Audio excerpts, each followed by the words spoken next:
The first time Adrian Ravenscourt heard the name Winchester, he was a boy standing in the echoing shadows of a grand hall that no longer belonged to him. He remembered polished floors reflecting the pale light, portraits sheeted in white like shrouds, and a row of solemn men at a long table, passing judgment over his family as if they were nothing more than figures on a ledger. His father's shoulders had been straight but heavy, his mother's gloved hands tight around a useless lace handkerchief.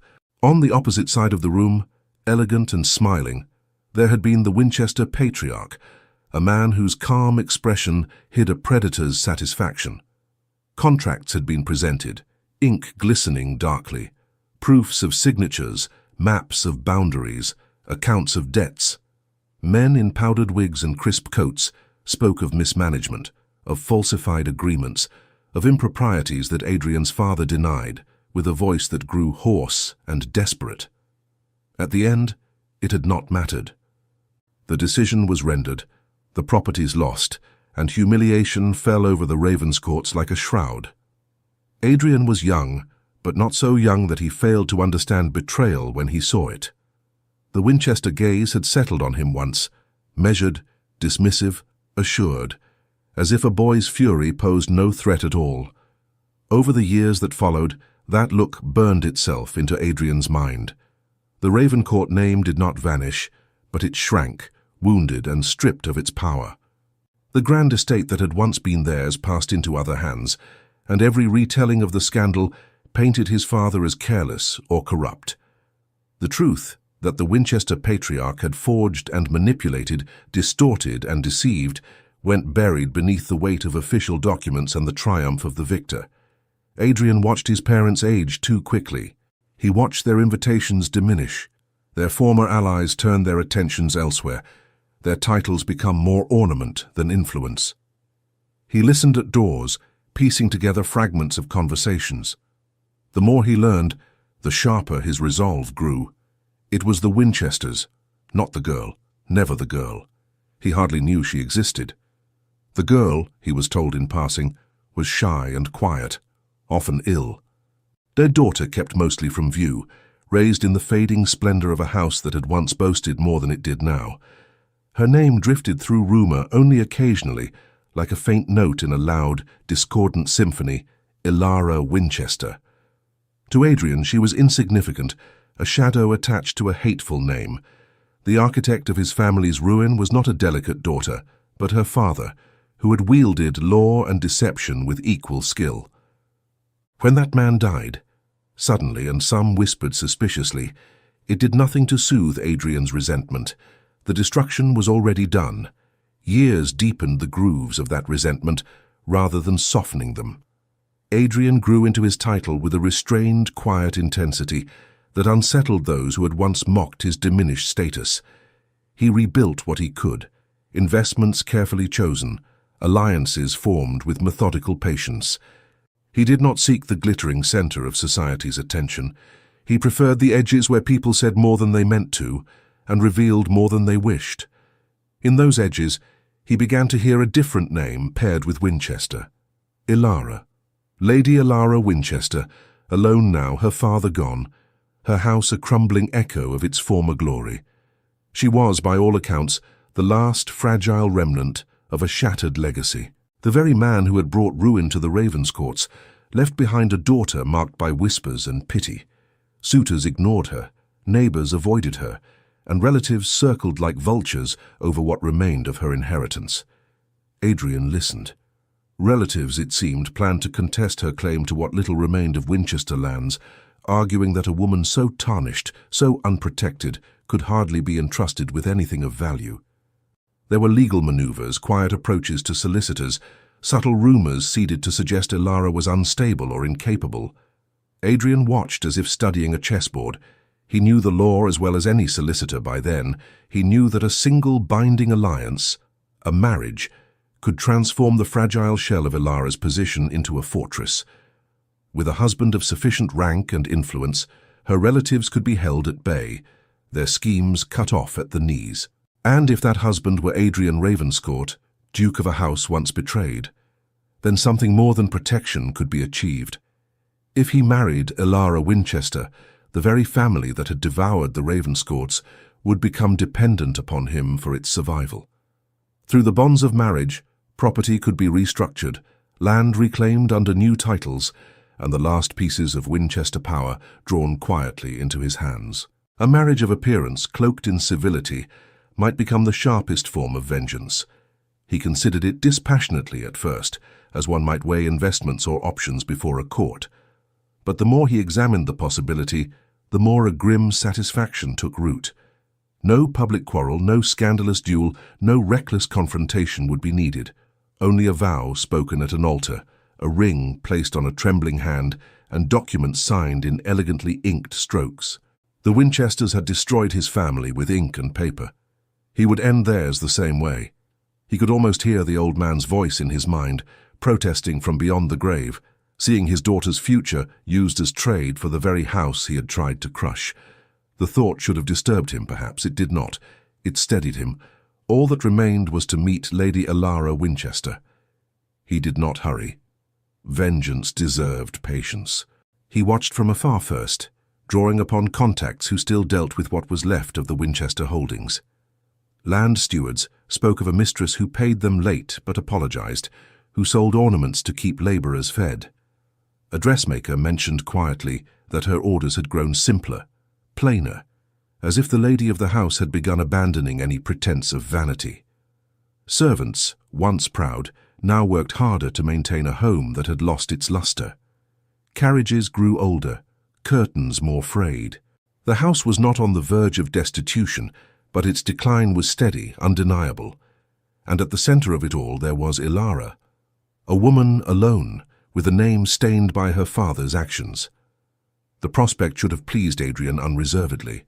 Instead, it left a curious, unwelcome seed of unease in his chest. The Winchester patriarch he could hate with full conviction.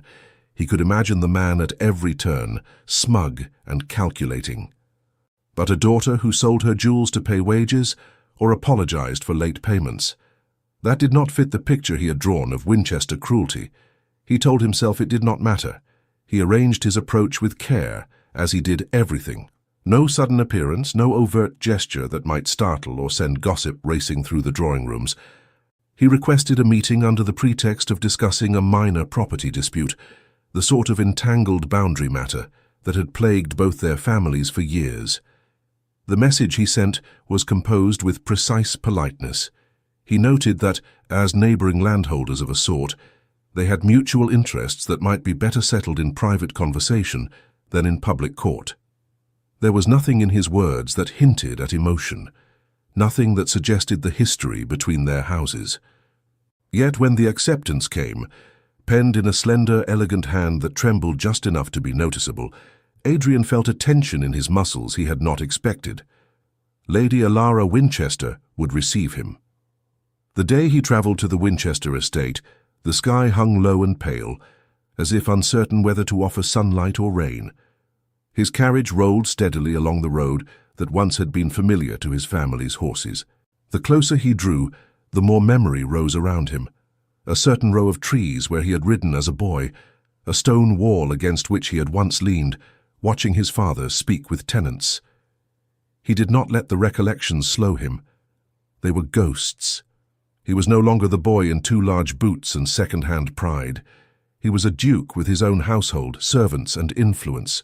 The name Ravenscourt might no longer rest upon sprawling lands, but it retained a lineage that no court could strip away. As the Winchester estate came into view, he studied it with cold assessment. The house was still impressive, its facade broad and symmetrical, its stones pale and dignified. Yet there were lines of neglect, gardens too wild in their borders, a section of roof that might soon call for repair, windows less gleaming than they should have been. Not ruin, but decline. The edges frayed. Adrian stepped down from his carriage with deliberate calm. A footman in livery that had seen better days approached, bowing with respectful haste. Adrian handed over his hat and gloves without comment, his gaze sweeping the entrance hall as he was ushered inside. It too bore the marks of quiet struggle. Tapestries still hung, but some had faded. The floors shone, but in places the polish barely masked wear. Portraits watched from the walls, Winchester faces rendered in oil, their painted eyes as proud and complacent as ever. He felt an old heat behind his ribs and banked it. They led him to a drawing room where a faint fire flickered, battling a chill that seemed to seep from stone and memory alike. The room had been arranged carefully, as if someone had worked hard to create an impression of comfort and solidity. Fresh flowers, though fewer than might be expected, graced a table. A tea service stood ready, its porcelain delicate and well kept, and there, standing near the window, was Elara Winchester. She turned as he entered, and in that single moment, Adrian's plan, so carefully forged, felt the first faint crack. She was not what he expected. He had anticipated poise, the brittle, sharp-edged composure of a woman raised in a house that had once ruled its circle. He had imagined hauteur or arrogance, or at least the veneer of a woman accustomed to power even in its decline. Instead, he saw someone who seemed carved from quiet resilience. Elara's gown was modest but well mended, the sort of thing a lady might wear when she could no longer afford new fashions, but refused to surrender dignity. Her figure was slender, almost too slight, and the pallor of her skin spoke of long nights and little rest. Yet it was her eyes that arrested him. They were large, a deep, unsettling shade that carried shadows in their depths. There was tiredness there, yes, and something like sorrow, but also an unwavering steadiness, as if she had long ago ceased expecting kindness from the world and had decided to walk through it regardless. She curtsied when he bowed, her movements graceful though faintly unsteady. "Your Grace," she said softly. Her voice was gentle, with a husk of exhaustion around the edges. There was no resentment in it, no sharpness, only a careful politeness that made his own name sound strangely heavy. "Lady Elara," he replied. He watched her closely as he straightened, searching for traces of the man he loathed. Did her mouth tilt like his? Did she hold herself with the same arrogant ease? Did her eyes flash with the same cold cunning? He found none of it. She motioned toward the chairs arranged near the fire. "Thank you for calling. I understand you wish to discuss a boundary matter?" Her hands brushed against the back of a chair as she moved, steadying herself with a barely noticeable touch. "Yes," Adrian said slowly, lowering himself into the seat she indicated. "A matter of some interest to both our estates. I felt it best handled privately." She poured tea with practiced motions, though the faintest tremor in her fingers caused the china to clink softly against its saucer. He saw the moment she silently chastised herself, her jaw tightening for an instant, before she forced it to relax. When she passed him the cup, he noted the thinness of her wrist, the slight blue trace of veins beneath her skin.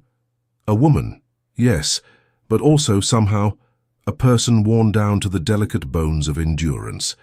If her father had been a viper, Elara Winchester was something very different. Yet she carried his name. They spoke first of the boundary, of an old stone wall that had long divided a field claimed by two estates. Adrian had chosen that particular matter precisely because it was small, easily resolvable, and allowed him to observe her reaction to negotiation. She did not argue. She did not scheme. Instead, she examined the details he laid before her, studying the papers with meticulous care. When she looked up, there was a faint line between her brows, as if concentration cost her effort. "It seems to me," she said, "that the land is more rightly part of your holding. I have no desire to contest something that was never truly Winchester to begin with." He had expected her to cling to any piece of land left to her, however insignificant. The simplicity of her answer unsettled him. "Are you quite certain?" he asked, more to probe than from need of confirmation. Her lips curved, not in amusement but in something resigned. "My father's appetite for acquisition exceeded his integrity," she said quietly. "I have learned to question everything he claimed.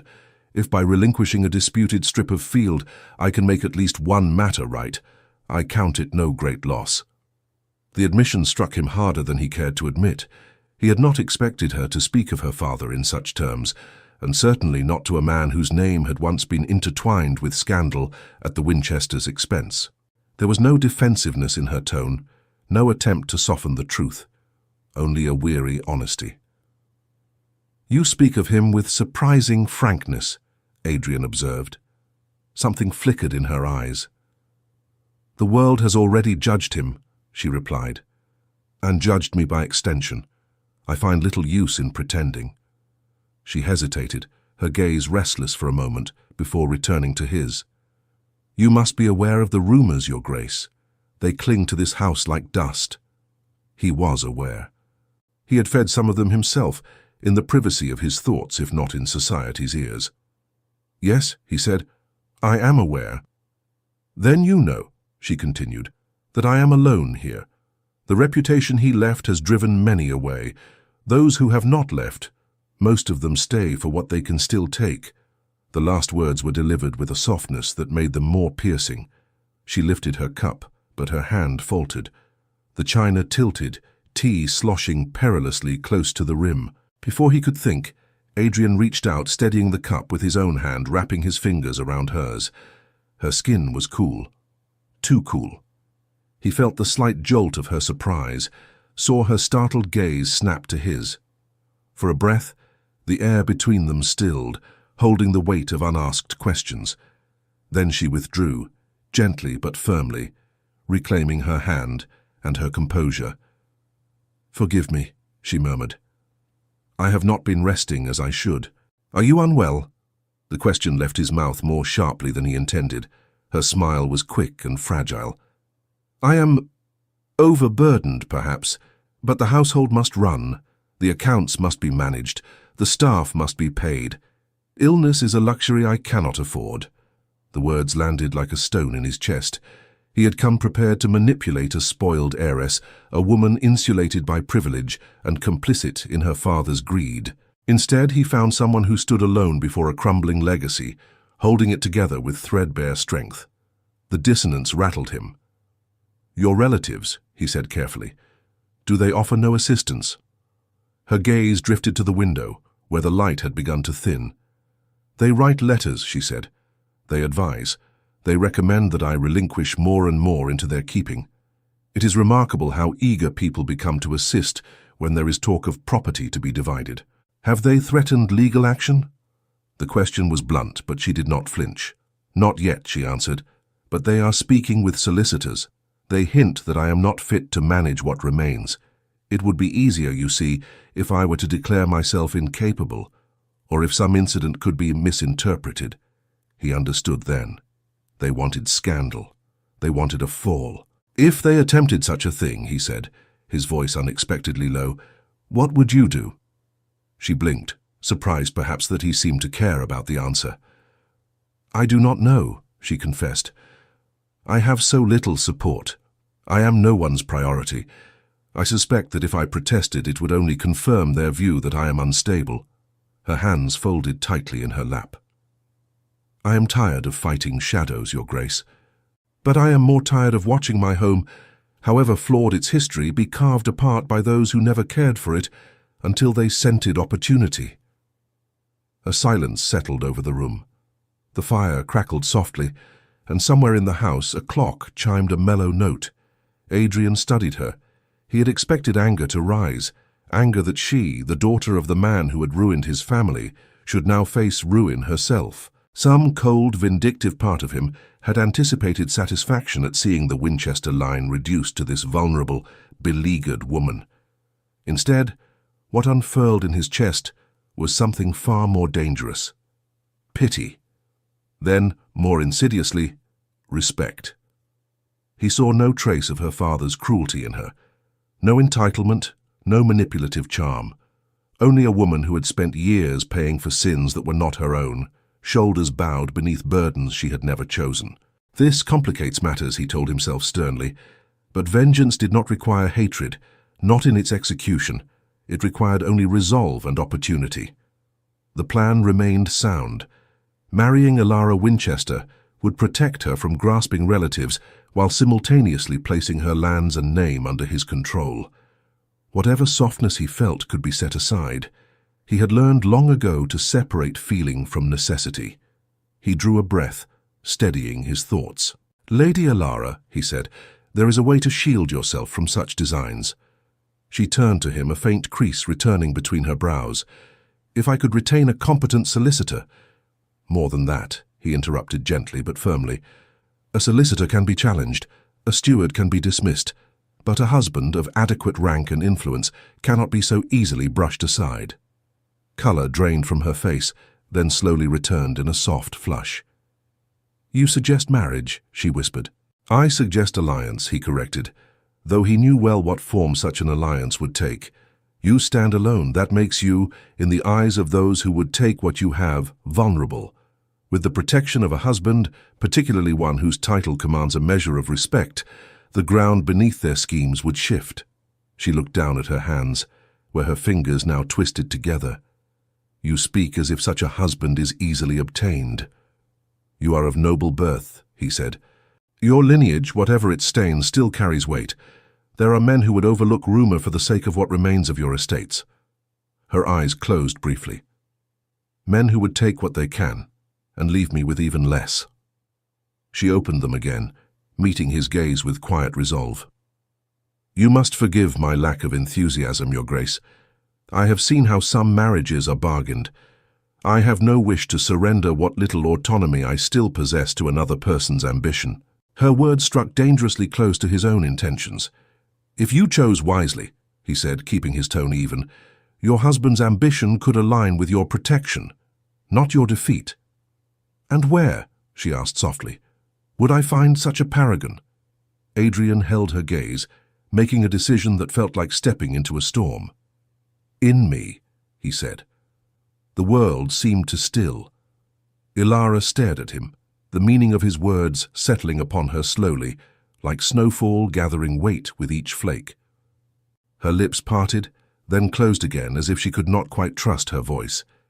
"You are proposing marriage," she said at last, as though testing the word for sharp edges. "I am proposing a solution," he replied, "one that benefits us both. Your position becomes safeguarded. Your relatives' schemes become far more difficult to pursue, and I—" He paused. What could he say? That he would gain through her a measure of power and land his family had lost? That part of him wanted not only protection for her, but retribution still. That his heart and his history were at war, and he refused to acknowledge which side might win. "I gain," he finished, "a practical alliance with a house once opposed to mine. The gesture would not go unnoticed. It would demonstrate that old scandals can be settled, that former enemies may become partners rather than adversaries." It was not untrue, but it was not the entire truth. She did not respond immediately. Instead, she rose slowly to her feet, as if the act cost her effort. Her hand brushed the chair again in that unconsciously seeking motion. He stood as well, more out of instinct than courtesy. "Why?" she asked. The question was almost bare of inflection, but there was something raw beneath it. He could not answer her as he might answer another man in a private room, with all the brutal candor of his nature. He could not tell her, "Because your father stole from mine, and marrying you lets me place my family's ghostly wounds under my own steadier hand. Because seeing Winchester lands signed over to Ravenscourt by your consent might finally silence the echo of courtroom judgment in my memory." Instead, he chose a safer path. "Because you deserve not to fight alone," he said.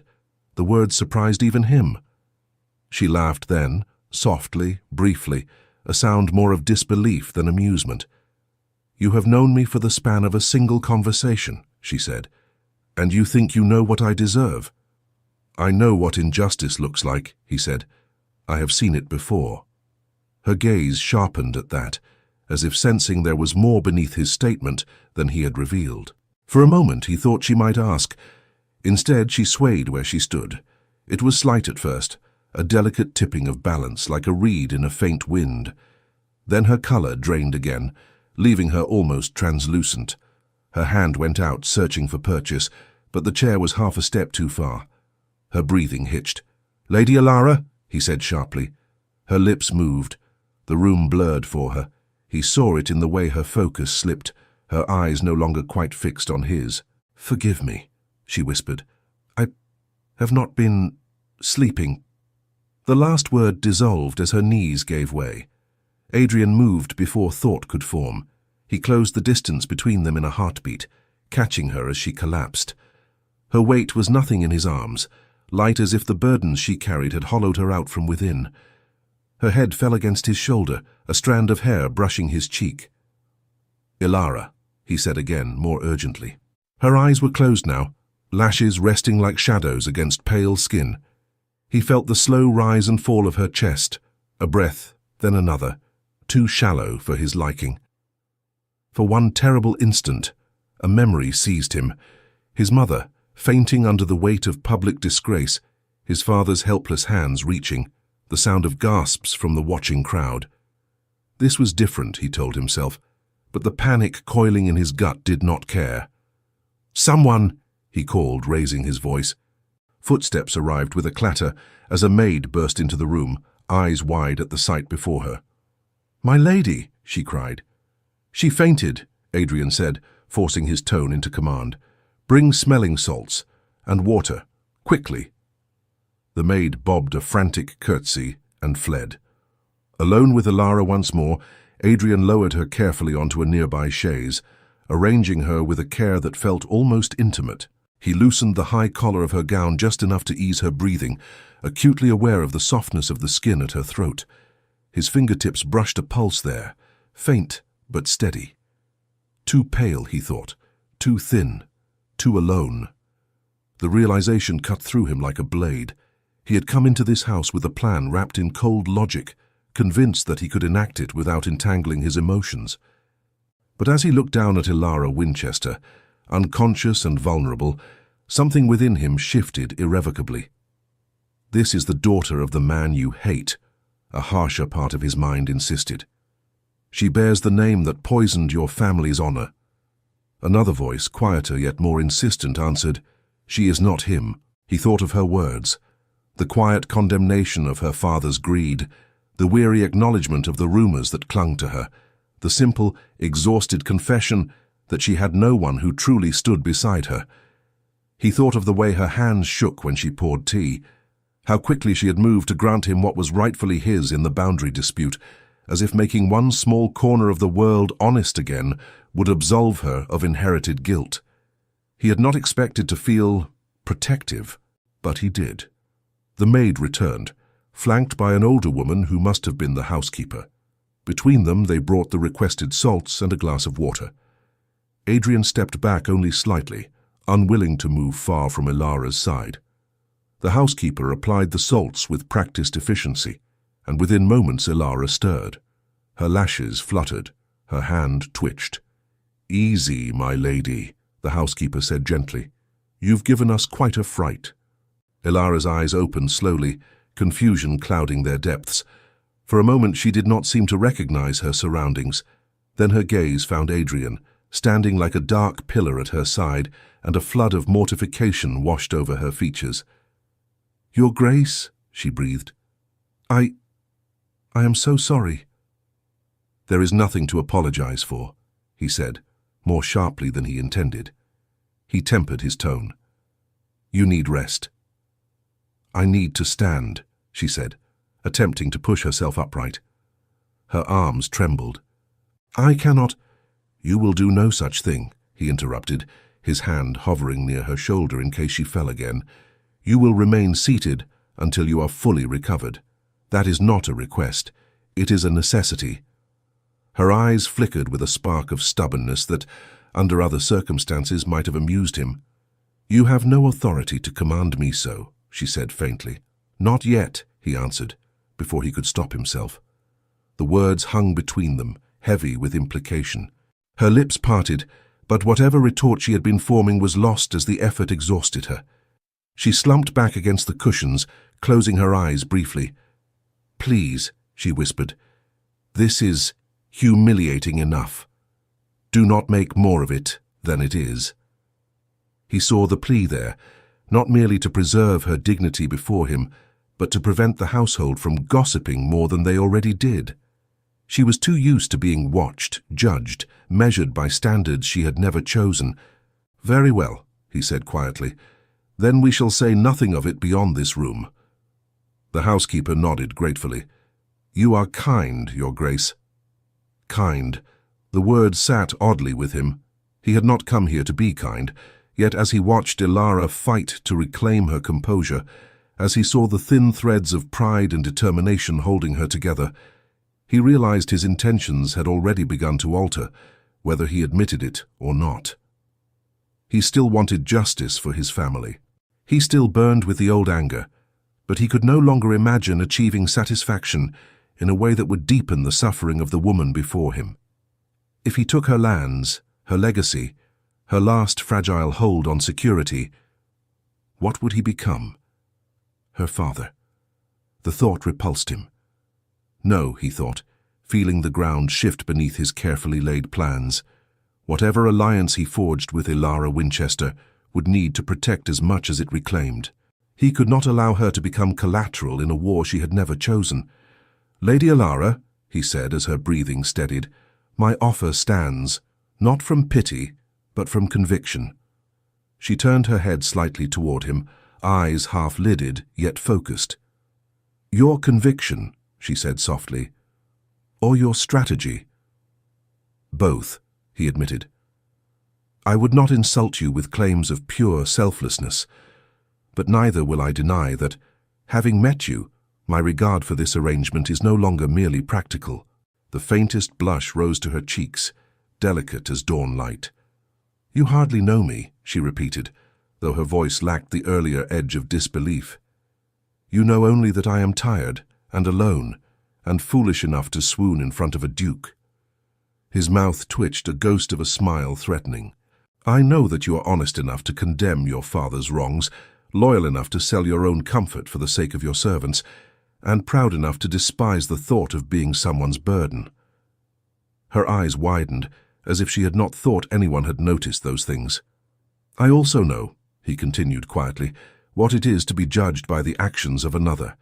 I know what it is to have your house's name whispered, as if it carries contagion. On that score at least, I believe we understand one another better than you think." She held his gaze for a long moment. Outside, the light faded a little more, and the shadows in the room lengthened. Somewhere distant, a door closed with a hollow sound. Within the small circle by the fire, a different kind of closing and opening was taking place. "If I were to agree," she said at last, "what sort of marriage would this be?" For the first time since stepping into the Winchester house, Adrian felt his answer come not from calculation, but from a place he did not yet dare to name. "One in which," he said slowly, "your enemies would learn that you are not unprotected. One in which your voice would not be silenced, and one in which I, perhaps, might finally begin to lay certain ghosts to rest." Her brows drew together, as if she sensed layers beneath his words that she could not yet untangle. She did not press. She was too tired for that. But he could see, in the way her fingers stilled and her shoulders relaxed a fraction, that the idea of no longer standing alone tempted her more than she wished to admit. "I would need time," she said softly.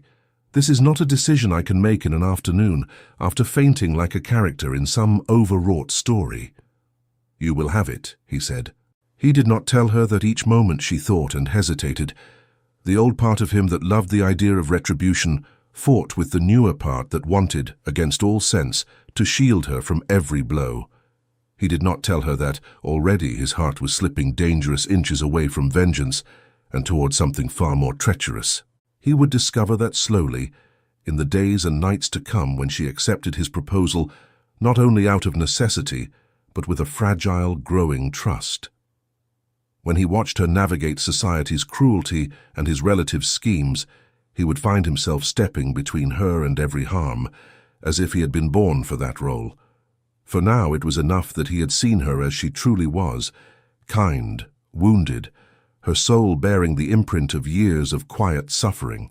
It was enough that, holding her in his arms as she fainted, he had felt something inside him fracture, not his resolve to confront the past, but the narrow, merciless shape that resolve had once taken.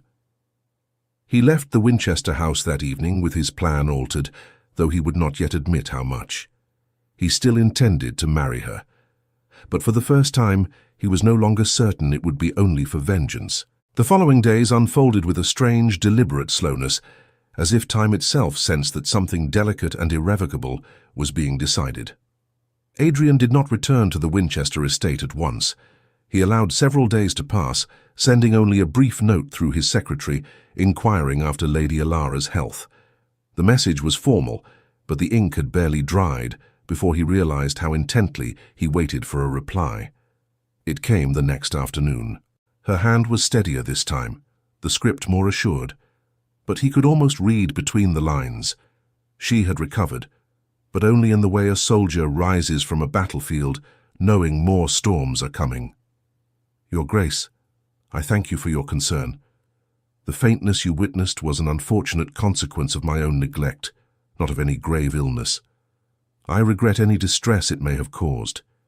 Be assured that I have attended to my rest, and am again capable of receiving visitors. Regarding your proposal, I remain in earnest reflection. I do not take lightly the weight of what you offered. When I have settled my thoughts with more clarity than at present, I shall convey my answer. With respect, Elara Winchester.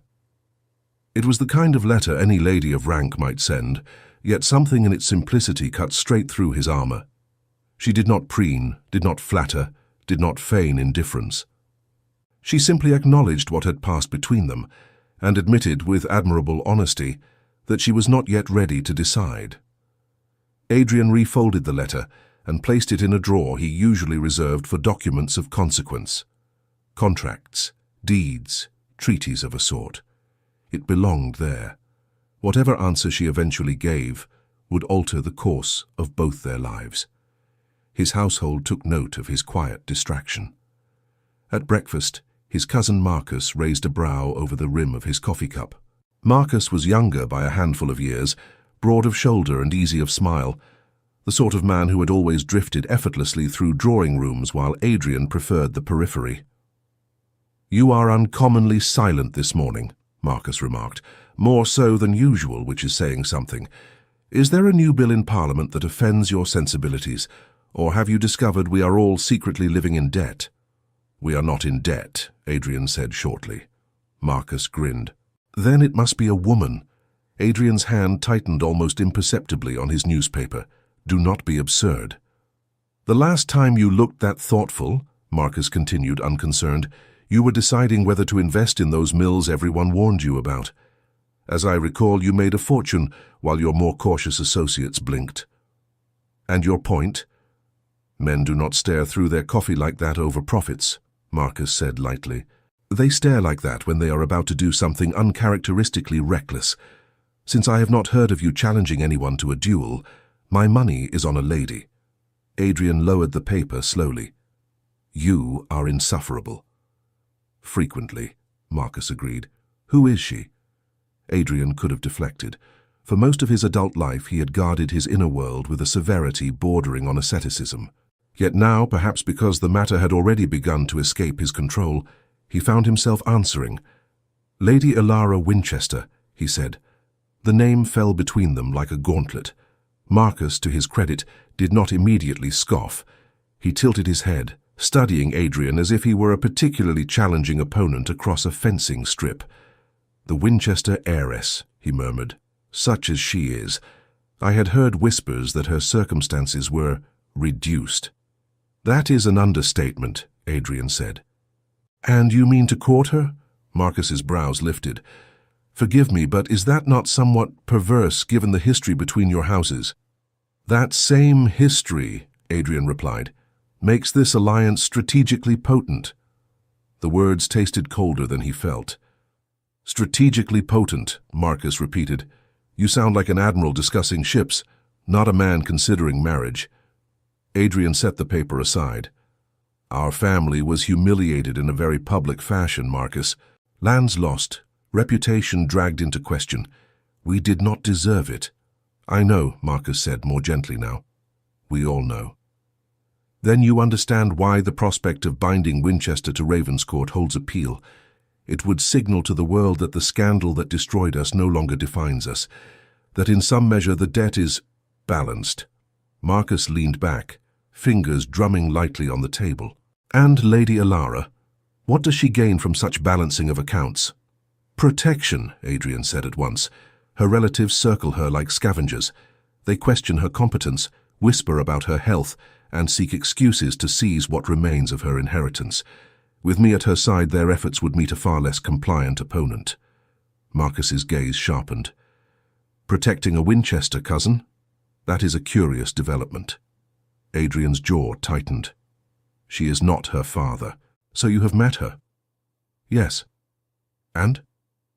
Adrian hesitated, realizing that anything he said now would reveal more than he usually allowed. He saw again the tremor in her hands, the pallor of her face as she tried to stand, the quiet steel in her voice when she spoke of her father's corruption. She is... He searched for a word and found none adequate. Different. Marcus's expression shifted, just enough to suggest genuine interest beneath the teasing. Different in what way? She sees clearly what her father was, Adrian said slowly, and yet she bears the cost as though it were her own sin. She holds that house together with nothing but thread and sheer will, and people call her unfit for the very burden she has carried alone for years. Marcus was quiet for a moment. You like her? Adrian looked away. That is irrelevant. It rarely is, Marcus said dryly. Forgive me if this seems impertinent, but I must ask, when you first conceived this plan, marrying into the Winchester line, did you intend to harm her? The word hung heavy. Adrian could not retreat into easy denial. The truth had no shape until he forced himself to name it. I intended, he said at last, to reclaim what was taken from us. If, in doing so, she lost what her father stole, I considered that acceptable. And now, Marcus prompted quietly. Now Adrian thought he had carried her fainting form in his arms, and felt his carefully tended wrath recoil at the idea of adding one more wound to her collection. Now, he said, I find that less acceptable. Marcus studied him for another long moment. Then, perhaps, he said, you should decide which matters more to you, the past that cannot be undone, or the woman who stands in front of you now. Adrian did not answer. He did not yet know. Ilara Winchester did not sleep well the nights following Adrian's visit. She lay awake in a bed that had once been draped in the finest linens, listening to the house breathe around her. The old timbers creaked, pipes groaned faintly, the wind pressed gentle fingers against the glass panes. Somewhere down the corridor a maid coughed in her sleep. In the servants' quarters beyond, there was the occasional murmur of voices, the rustle of exhausted bodies turning on narrow mattresses. This house consumes everyone who loves it, she thought. Her father had loved it in his way, loved its grandeur, its influence, its power to impress and intimidate. He had carved away at other people's security to swell its shadow, leaving ruin in his wake. She had looked up to him once, a little girl dazzled by the shine of his confidence. Now she walked through rooms that whispered of his sins. The walls remembered, the halls remembered, visitors remembered, and the world expected her to pay. Adrian Ravenscourt's proposal haunted her. A duchess, a shield, a husband whose name might silence, if not erase, the worst of the rumors that clung to her like smoke. She had seen something in his eyes, a knowledge of injustice, that resonated uncomfortably with her own. He was not merely using her. Or if he was using himself as well, binding two broken legacies together in a daring attempt at repair. But trust did not come easily anymore. In the dim light of her bedchamber, she turned the idea over and over. What would marriage to him mean? Would she find herself merely exchanging one kind of prison for another? Her father had called her useful when she was a child. Would Adrian, in time, come to think the same? Useful as a symbol, as a key to land and leverage, as a convenient way to settle his ghosts. And yet, he had caught her when she fell. She could not forget the feel of his arms, firm and sure, the way his voice had hardened in command when he called for help. There had been genuine fear there, genuine concern. Not for his plan. For her. No one had looked at her like that in a very long time. Fool, she whispered to herself, turning onto her side. You are too old to be flattered by a man's momentary alarm. But it was not flattery that tugged at her. It was possibility. She could not protect this estate alone much longer. The housekeeper did what she could. The staff remained loyal as far as their own survival allowed. But the tide was rising. Her cousin's letters grew more insistent, more condescending. They questioned her decisions under the guise of advice, suggested she sell parcels of land for her own comfort, and gently raised the spectre of specialists who might determine whether she was fit to continue in her role. If she faltered even once in public, they would descend. They wanted an excuse, just one. Marrying Adrian would deny them that excuse. It would give them a new obstacle to work around, a duke with sharp eyes and a sharper mind, whose own history with the Winchesters might make him doubly wary of their machinations. But it would also mean binding herself to a man whose past had been twisted by her father's greed. She would wake each morning beside someone who had every right to despise the name she bore. Can you live with that? She asked herself. Can you live without his protection? Dawn found her no closer to certainty. It brushed pale light across the ceiling as she sat up, eyes gritty, and prepared for another day of accounts, repairs, and small, stubborn acts of resistance against decline. By mid-morning she had nearly convinced herself to delay replying indefinitely, to let the question linger until necessity forced an answer for her. Then her cousin arrived. Cousin Edmund Winchester filled the doorway to her study with a presence that seemed to drag a chill in with him. He was not an especially large man, nor particularly imposing in stature, but there was something about the easy arrogance of his posture that made the room feel smaller. "Dear Ilara," he drawled, as if they were old friends meeting at a musicale rather than adversaries circling the same inheritance. "You are difficult to catch at leisure. Always so busy, I hear." Ilara set down her pen carefully. "Someone must be," she said. "The estate does not manage itself." Edmund smiled. It did not reach his eyes. "No, indeed. And you have done remarkably well, given the circumstances." The pause after remarkably was a small thing, but she heard it.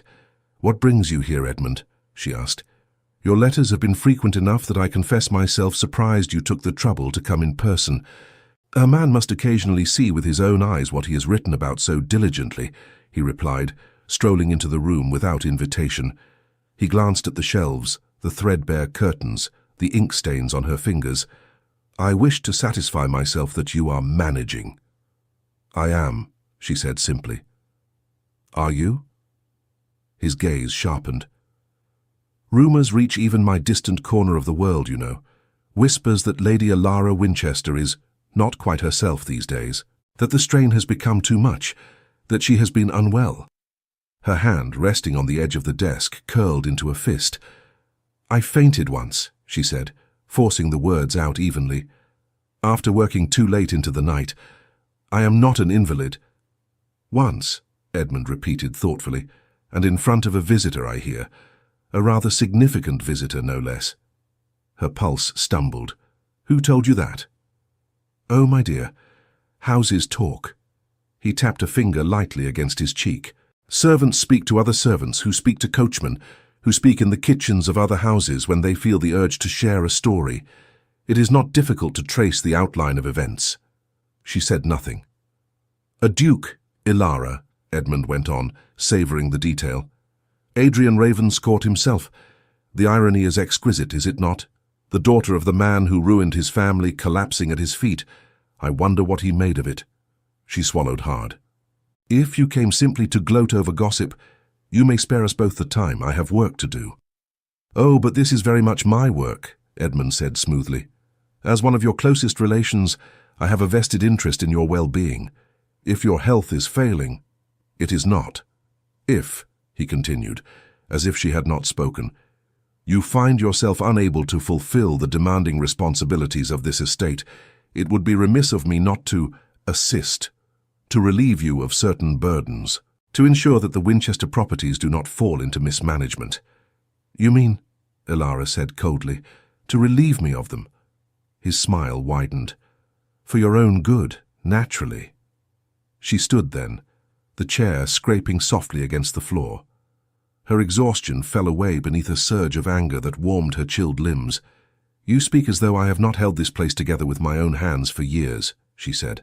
"Where were you when creditors knocked at the door? When father's debts came due and this house tottered?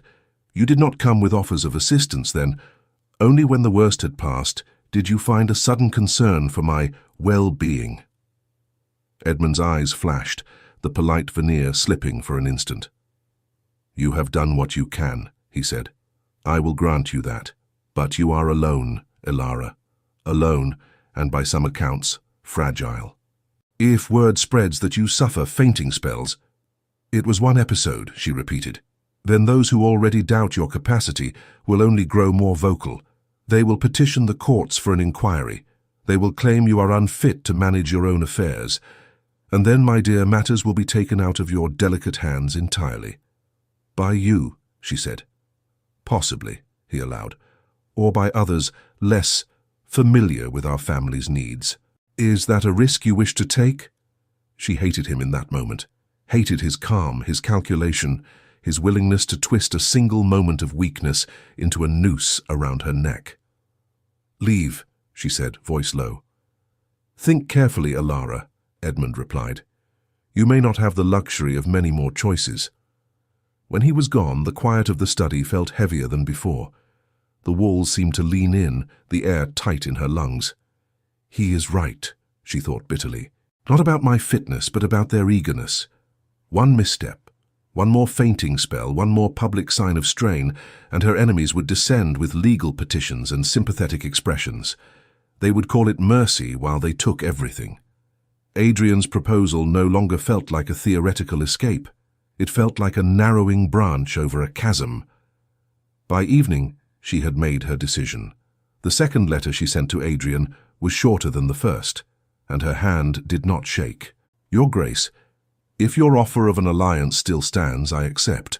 I do so with open eyes, aware of the history between our houses and the speculation such a union will invite. I cannot pretend the choice is made solely from inclination. Necessity has played its part. Yet within that necessity there is a measure of trust that you will not use my vulnerability as a weapon, and that together we may forge something different from the legacies we inherit. If we are to proceed, I would be grateful if we might meet to discuss the terms of our understanding.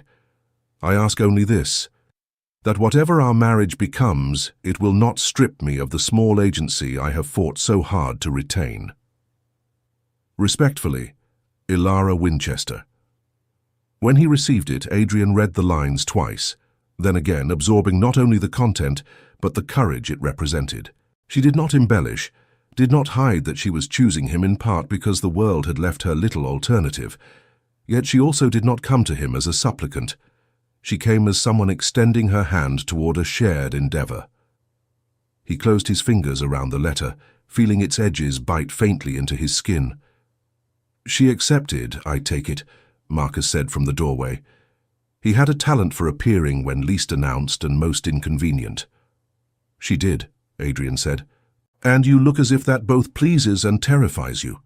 Adrian gave him a sardonic glance. "You are impertinent." "Frequently," Marcus said again, unrepentant. "Will you tell her everything?" Everything. That he had once imagined their marriage as a slow, exquisite form of retribution. That he had come into her house ready to exploit her desperation. That only the sight of her standing alone against a storm, not of her making, had forced his plan to bend. "Not yet," he said quietly. "Not like that, not now."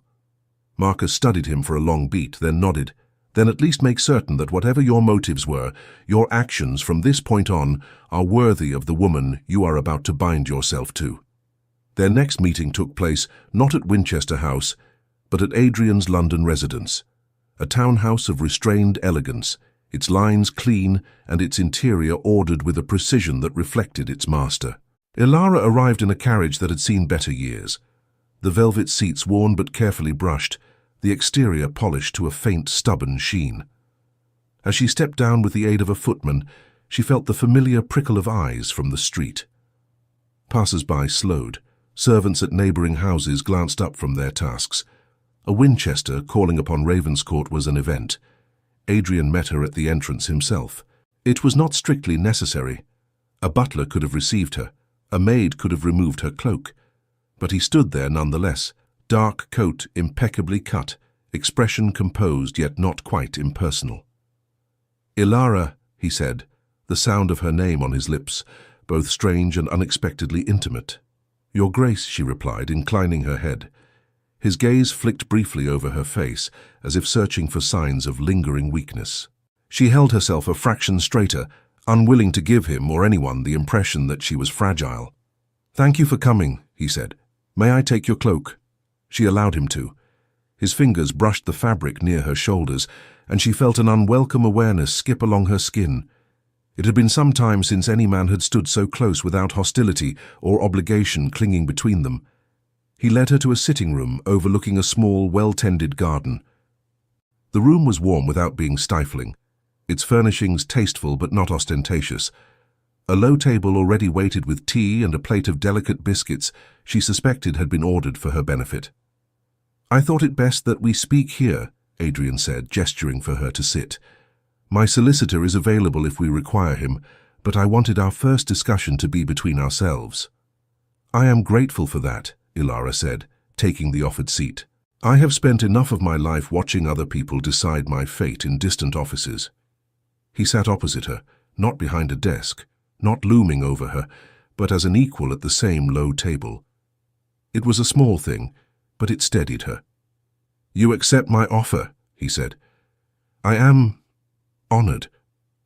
The word felt sincere. "And wary," she added gently. "As I am." A corner of his mouth lifted. "Yes, wary as well. But I believe we can set terms that respect both our concerns." "Then let us speak of them plainly," she said. "I have no talent for the kind of pretty half-truths my father preferred."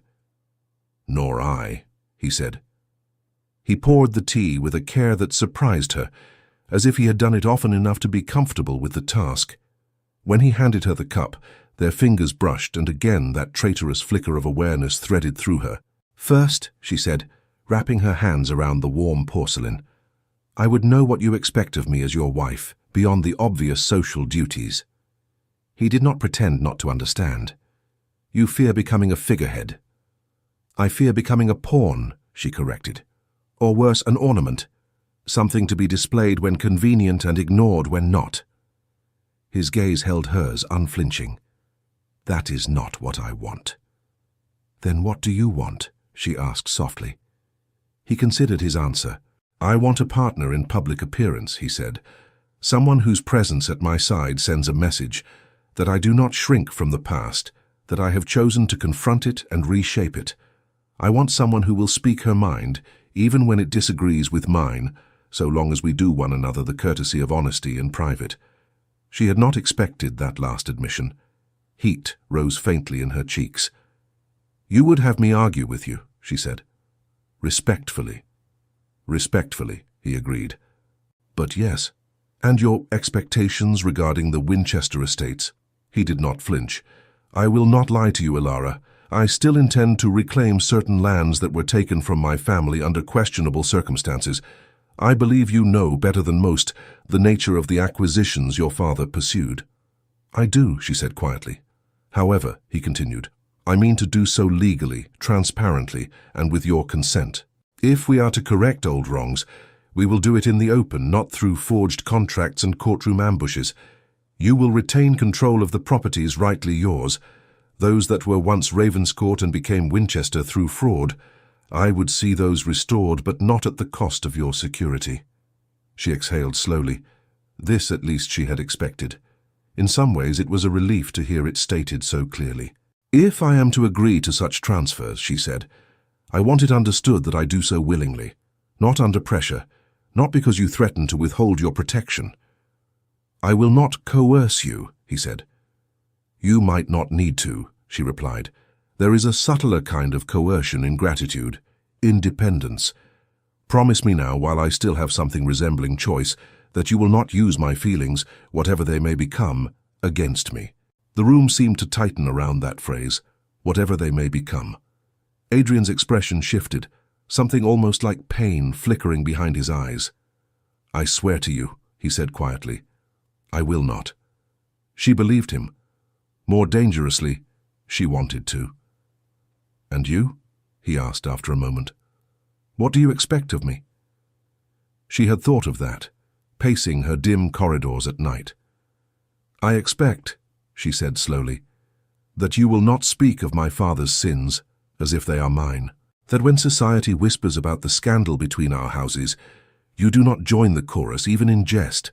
That if anyone must cut at my name, it will not be the man who bears it with me." He nodded once. "You have that." "And," she added, her voice softening despite herself, "I expect that if I stand beside you in public, you will not let others treat me as if I am some charity you have taken up. I will not be pitied." His jaw tightened. "I do not pity you." "Then show them that," she said. "When the time comes." "It will." Silence stretched between them, not entirely uncomfortable. The outlines of their arrangement had begun to take shape, not merely as a cold bargain, but as the skeletal framework of something that might one day hold warmth. "There is another consideration," Adrian said at last, his tone shifting. "Children." Heat flared in her cheeks again, sharper this time. She had known the topic must arise. Marriages of their rank were rarely free from such expectations. Yet speaking of it with him here felt suddenly far more intimate than any discussion of land. "Yes," she managed. "Of course." "I do not demand heirs at any cost," he said, watching her carefully. "I am not my father, counting potential sons before they are even conceived.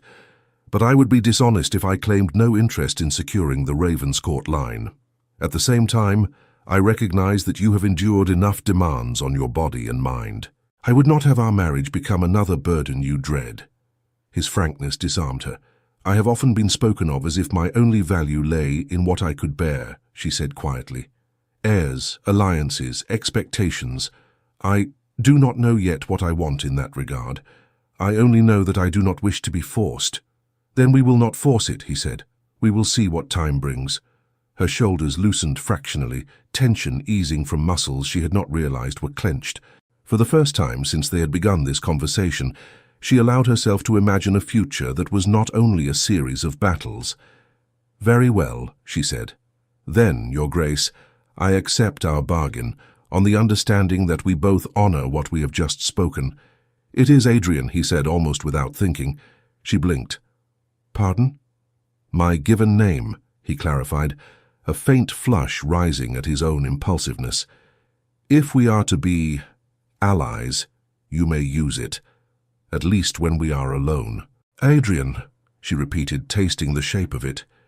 It suited him more than the distant title, strong, grounded, carrying an echo of the boy who had once watched his world stripped away and had chosen to rebuild it stone by stone. He exhaled, something easing in his chest at the sound of it. "Ilara," he said in return. Her name in his voice felt like an acknowledgement. Not of her father, not of the scandal, of her. When she left his house that afternoon, the world beyond its doors felt changed, not because the streets had altered, or the sky had shifted color, but because she was no longer walking through them entirely alone. Word of their engagement spread faster than any messenger could have carried it. Within days, drawing rooms hummed with the news. A Ravenscourt and a Winchester joined by marriage? It was sensational. Some declared it a brilliant act of reconciliation. Others speculated darkly about ulterior motives. Cynics predicted disaster. Romantics whispered that it must be love, or at least the beginning of it. Ilara heard the echoes of those whispers in the letters that began arriving, some insincere congratulations, some veiled barbs. Edmund wrote again, a note dripping with false warmth. "My dear cousin, what a surprising turn of events. I confess, I did not imagine you capable of securing so august a match. One can only hope that the strain of preparation does not prove too taxing for your constitution. Do remember that, should matters become overwhelming, I remain at your disposal. Cordially, Edmund Winchester." She burned that letter. Adrian, meanwhile, found himself the subject of curious glances in clubs and corridors.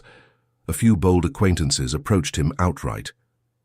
"Ravenscourt, my man," one of them said with a laugh over brandy. "Marrying a Winchester? I thought you were the type to send dueling challenges, not wedding invitations." "Times change," Adrian replied coolly. Another, more cautious, asked in private, Are you certain this is wise? Her father nearly ruined you. People will talk. People always talk, Adrian said. I prefer to give them something worth the breath. Through it all, Ilara and Adrian's interaction remained measured, careful, edged with formality, yet threaded with something deeper. They met to review details of the ceremony, to discuss the transition of certain properties, to finalize the settlements his solicitor drafted with her input. Each meeting revealed another facet. He saw how her eyes softened when she spoke of the servants who had remained loyal through hardship. She saw how his jaw tightened whenever old accounts were mentioned, as if the numbers themselves carried memory. He noticed the way her laughter, rare but genuine, brightened a room more than any candle. She noticed the small, unconscious kindnesses, a cloak placed around her shoulders when a chill crept into the air, a question asked about her fatigue that did not sound like criticism. Slowly, his intention shifted from merely protecting her to wanting her happiness. It unsettled him, this expanding territory of concern, but he could not deny it. She, in turn, began to think of him not solely as the man her father had wronged by proxy, but as someone who understood, intimately, what it meant to have a family name dragged through the mud by others' choices.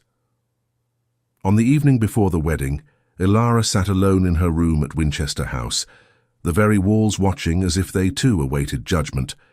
Her gown, chosen with a compromise between modesty and dignity, hung near the wardrobe. The housekeeper had wept when she first saw it, pressing a wrinkled hand to her mouth. "You'll be safe now, my lady," the woman had whispered. "You'll have someone at your side." Safe, Ilara thought.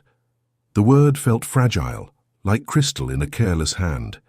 She looked around at the room that had been hers since childhood, the faded canopy, the small desk where she had once practiced letters her father scarcely glanced at, the window seat where she had hidden with books when voices rose below. Tomorrow she would leave this house as its mistress for the last time. She did not know if she would mourn or rejoice, perhaps both. There was a quiet knock at the door. The housekeeper entered carrying a small box. "This arrived for you, my lady," she said, eyes red but kind. "From His Grace." Ilara's heart gave a strange little leap. She took the box, fingers lingering for a moment on the smooth lid before opening it. Inside lay a necklace, not the ostentatious, heavy sort her father had favored for his wives and mistresses. This was a simple, elegant piece, a fine chain with a single clear stone at its center, cut to catch light without shouting its presence. It looked expensive, but not garish, thoughtful. There was a note tucked beneath, "For your new beginning." Adrian. She traced the letters with a fingertip, then closed her eyes briefly. It was a gift like the man himself had begun to appear to her, restrained on the surface, with deeper intention beneath. Tomorrow, she would stand at his side and speak vows that would bind her life to his. She would do so not as a pawn, not as a desperate woman flinging herself at the first sign of shelter, but as someone who had chosen, however constrained the choice, to walk into a future where her fate was no longer decided entirely by the dead. Tomorrow Adrian Ravenscourt would look at her, not as Winchester's daughter, but as Ilara. She hoped, with a fervor that surprised her, that she would be able to look back at him in kind. The morning of the wedding dawned with a fresh hush, as if the world itself were holding its breath. Ilara woke not to dread, but to a kind of calm she could hardly recognize. Fragile, yes, but real. Today her fate would no longer be decided in silence. She would speak her own vows, for herself as much as for Adrian. The ceremony was not grand. Too many old friends had vanished, too many invitations quietly declined, too many families wary of what a Ravenscourt-Winchester alliance might mean for old alliances and recorded scandals. But those who did attend brought a peculiar gravity, as if sensing that something more than a simple union was being forged before their eyes. Among them, Ilara saw faces both kind and cold and felt more exposed than ever. But each time anxiety tried to claw at her chest, she found Adrian's steady gaze and remembered she need never fight alone again. His hand at hers was reassuring, cool and strong. When their vows were spoken, they were not the honeyed pledges of fairy tales, but things honest and solemn, promises not merely to shelter, but to stand side by side in the shadow of old pain. A murmur travelled through the pews at the quiet passion in Adrian's voice. For a moment, the world shrank to the warmth of his hand, the truth shining behind his eyes, and the hush of the chapel seemed a benediction. Afterward, at the modest reception, the whispers resumed like background music, old enemies, new acquaintances, and the ever-watchful cousins probing for weakness. It stung Ilara that her joy could taste so much like a test. But Adrian's presence changed everything. His arm at her back, his calm insistence that she greet the future alongside him, reminded her that every step they took was news to someone. Every glance, every word, became carefully weighed chess moves, except when, in an unguarded moment, she laughed at something he said and saw his own wariness break into rare, startled happiness. That first night in Adrian's home as his wife, Ilara stood at the window and listened to the city murmur. She confessed her fear that she would never be more than her family's ruin, a legacy no vows could erase. Adrian, behind her, promised quietly that what mattered most was not the sins of the dead, but what they built in defiance of those ghosts. For weeks after, the world pressed against them hard. Edmund and the other Winchester cousins filed official inquiries, contesting the legality of her holding, questioning her competence, even now that she was Duchess. Anonymous letters reached Adrian's lawyers, some threatening exposure, others offering bribes for a favorable word. There was a moment, late one evening, when Ilara's former housekeeper fled to their door in tears. The Winchester cousins had tried to buy her testimony in support of a claim that Ilara was mentally unsound. Instead, the loyal woman brought them the proof, her faith in Ilara unshaken. Through it all, Adrian became something more than a shield. He challenged every petition with his own legal acumen, stood beside Ilara at stormy dinners when the barbs grew sharp, and refused to allow even his own relatives to speak ill of her. She, in turn, gave him a sanctuary he had never known, a home not built on pride or old vendettas, but on the quiet, persistent hope that one day their names would mean something new. Yet beneath each shared victory, a shadow remained, the origin of their marriage. Ilara sensed it in the way Adrian sometimes grew silent when signing the final transfer of a disputed Ravenscourt field. She saw it in his eyes whenever a relative murmured, "At last, justice," over a regained estate. She knew that what had united them was not chance or affection, but first necessity, and perhaps in some distant corner of his heart, vengeance. It haunted her, the fear that love could not grow on ground sown with old grief. One evening, tension mounting, litigation threatening, exhaustion heavy as stone, she found Adrian in the study, staring out at the moonlit garden. She entered quietly. He did not turn. "It's nearly over," he said, not a question. "Within a week, the last of the claims will be dismissed. The papers are in order. The old lands are ours again." "Ours?"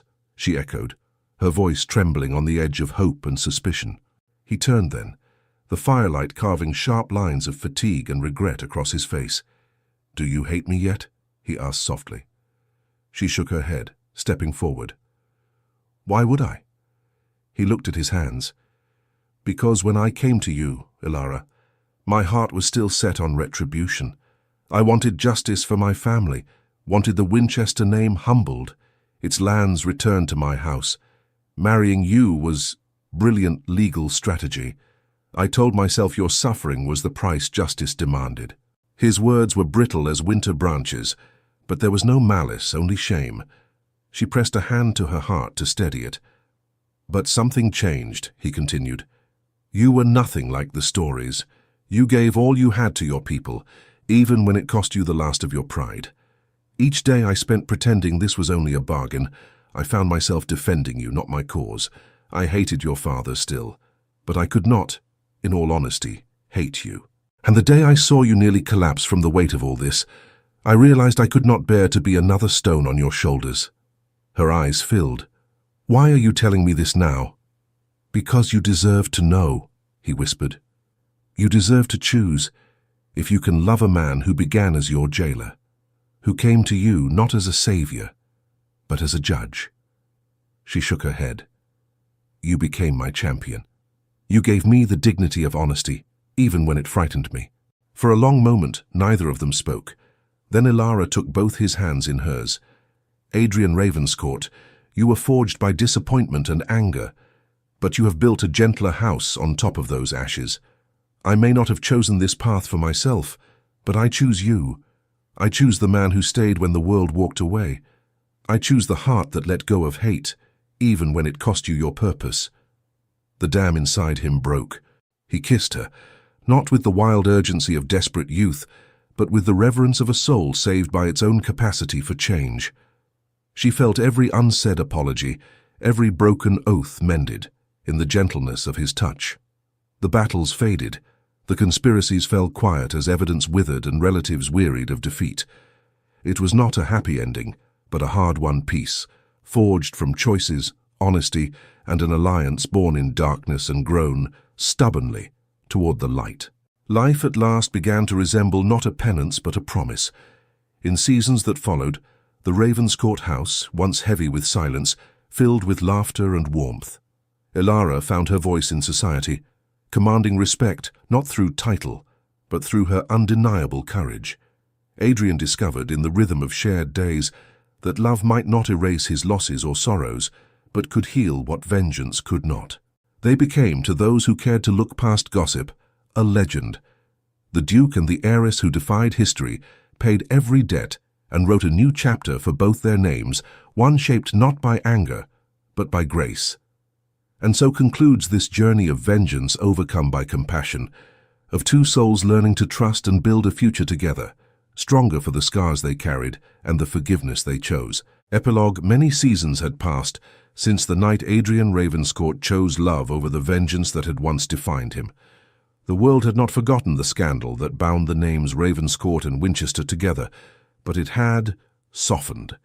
Gossip, like any flame, eventually burned down to embers when starved of new fuel.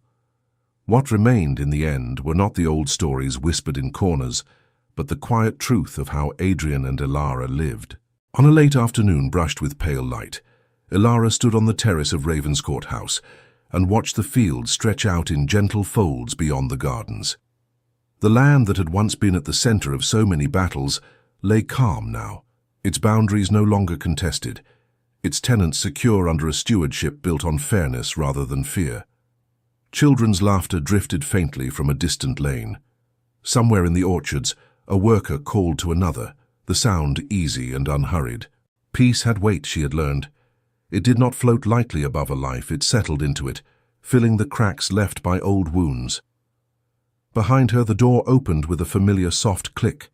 Adrian stepped out, the years having done little to dim the intensity of his presence. Silver threaded faintly through his dark hair now, and there were a few new lines at the corners of his eyes, lines earned not from anger, but from the surprising repeated act of smiling. "You're stealing my view again," he said quietly. She glanced over her shoulder, lips curving. "Your view? I believe, Your Grace, that we agreed this particular horizon belongs to us both." He moved to stand beside her, hands resting lightly on the stone balustrade. For a moment, they simply looked out together, the shared silence easy as breath. "There are days," he said at last, "when I still see it as it was, all those years ago. Court documents, painted accusations, that last gavel fall. Sometimes I'm surprised to look out and find only fields and sky." "Ghosts will always try to revisit their old rooms," Ilara replied, "but they have no claim here anymore." He turned his head, studying her face as if committing it anew to memory. Time had changed her as well. The tired pallor that had once clung to her was gone, replaced by a healthier color warmed by sunlight and movement. She still carried a certain gravity.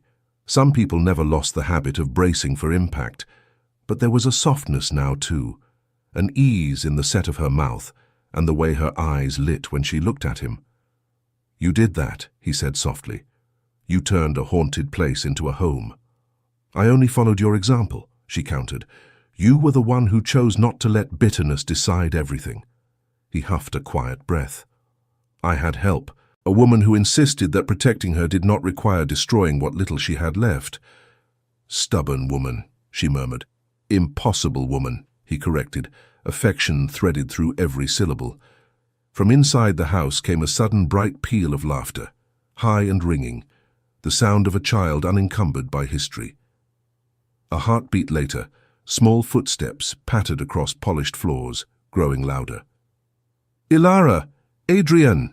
a young voice called, each syllable bubbling with urgency and delight. Their son burst onto the terrace in a whirl of energy. "What do you think, my lady? Shall we abandon the strategic business of admiring the horizon in order to investigate this foal?" "I suppose," Ilara said, adopting an air of thoughtful consideration, "that some matters of state can wait in the face of such an urgent equine inquiry." Their son grinned, victory secured. He seized one of Adrian's hands and, without hesitation, reached for Ilara's as well. She let herself be drawn between them, their fingers interlaced. For a moment as they began to walk, she had the odd sensation of being perfectly balanced, anchored on one side by the man she had chosen, and on the other by the future they had created. They made their way through the house together, past portraits that no longer stared down in judgment but simply existed. Some of the old Winchester faces still hung in quiet corners at Ilara's insistence. She had refused to erase them completely, claiming that forgetting was too easy a mercy. Instead, they remained where they were, contextualized now by new paintings commissioned in later years, tenants' children in Sunday best, landscapes of fields at harvest, a few canvases of family moments she cherished more than she cared to admit. In one small receiving room, a particular portrait caught Adrian's eye as they passed. It was not especially large nor framed in gaudy gold, but he always slowed near it. The artist had captured Ilara years before, standing in the entry hall of Winchester House, her gaze turned slightly away as if listening for a sound only she could hear. The painter had not flattered her. There were still shadows under her eyes, still a delicate tension in the set of her shoulders. But there was also a glimmer of defiance there, a fragile, luminous hope that had drawn him long before he could name it. If someone had told that woman that one day she would walk between a husband and child, laughing about horses, he wondered if she would have believed it. Perhaps. She had always been braver than she knew. They emerged into the stable yard, the late sun gilding every rough stone and weathered board. Thomas, the head groom, straightened and tipped his cap. "Brought reinforcements, did you, lad?" he called to the boy. "I brought the Duke," their son announced importantly. "And Mama. That's better than reinforcements." Thomas's eyes crinkled. "So it is, Master Henry, so it is." The foal in question, a lanky creature with more enthusiasm than grace, stood near its dam, ears pricked forward. At the sight of people, it made an eager, clumsy attempt at a trot, legs a tangle of intention and not quite coordination. Henry laughed aloud, the sound echoing off the stable walls. "He's perfect," Ilara said softly. Adrian glanced at her, hearing in those two words not just affection for a young horse, but something deeper, a quiet astonishment that life could grow so freely in soil once soaked with contention. "Do you remember," he murmured, "when we stood in courtrooms and fought over lines on a map?" "I remember you standing," she said. "I was not there, but I have seen it many times in my mind. I used to think," he went on, watching Henry move toward the foal with a cautious hand, "that if I could redraw those lines, if I could make the papers say what they should have said, it would fix me, make everything right again." "And did it?" she asked. He shook his head. "No, you did." She looked down, her fingers tightening briefly around his. "We fixed each other," she said. "That is the only way such things ever truly mend." They watched their son for a while, speaking little. The boy's laughter, the foal's clumsy hops, the stable's earthy scents, all of it wove into a tapestry of small, ordinary joys. It struck Adrian, not for the first time, that these were the victories vengeance could never have given him. "Papa," Henry called back over his shoulder, "when I'm big, can I ride across all of this, all the way to the far trees?" "If your mother permits," Adrian said at once. Ilara lifted a brow. "If your father teaches you properly, then I shall do both," Henry declared confidently, already certain of the world's cooperative nature. Adrian's arm found its place around Ilara's waist with the ease of long practice. She leaned into him, resting her head briefly against his shoulder. "Do you ever regret it?" she asked quietly, so only he could hear.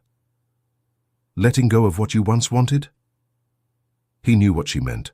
Not the land, they had together sorted what was just and what was not, but the raw, uncompromising thirst for retribution that had once seemed as necessary to his survival as air. "No," he said simply. "There are moments when the past tugs at me, like an old injury in bad weather. But I look at him," he nodded toward their son, "and at you, and I realize that what I have now could never have grown from soil salted by spite." She smiled, eyelids lowering against sudden emotion. "I used to think I would spend my life apologizing for being a Winchester," she confessed. "Now I wake up and remember that I am more than that. I am your wife, his mother, myself." "That," Adrian said reverently, "is all I ever wanted for you." Later that evening, when the house had quieted and Henry slept like a small star in his bed, Adrian and Ilara stood together once more by the window of their room. The moon hung low, casting silver over the gardens.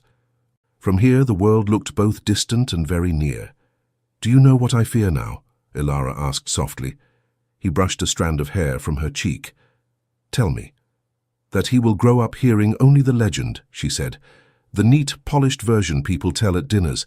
The Duke and the disgraced heiress who married and fixed everything. I don't want him to think it was that tidy, or that easy." "What do you want him to know?" Adrian asked. "That we were both wrong in different ways," she replied. "That we hurt and doubted and made terrible choices for reasons that seemed right at the time. That forgiveness is not a single grand moment, but a series of small, stubborn decisions. That love is not something we fell into. It is something we built day after day, even when the foundations trembled." Adrian was quiet for a heartbeat. "Then we will tell him that," he said. "Not all at once, not before he is ready, but we will show him, in the way we speak to each other, in the way we argue and make peace again, in the way we protect him without teaching him to hate." Ilara's hand slipped into his.